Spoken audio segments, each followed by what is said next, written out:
Hi guys, I was gifted this 150 feet of Starlink cable from the seller so then I could do a review of it for you.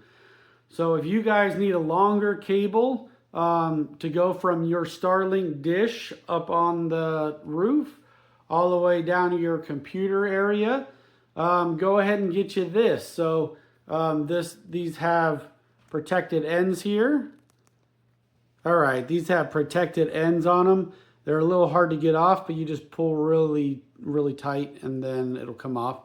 So they have the waterproof jacket here, which you're gonna want outside so water doesn't get into your Starlink Ethernet connection here. And it's got the little clip that holds it in place.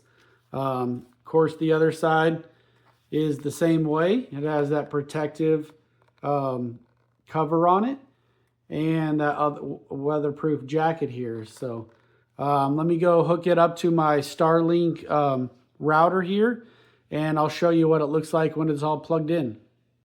Okay guys, this is the end that the cable plugs into. The other end obviously goes up into the dish. So you just push it right in there. Let's plug it in.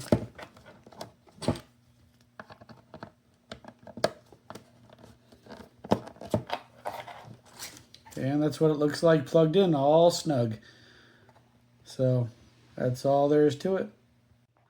So if you guys need a extra long cable to hook up your Starlink dish to the router, go ahead and get this one.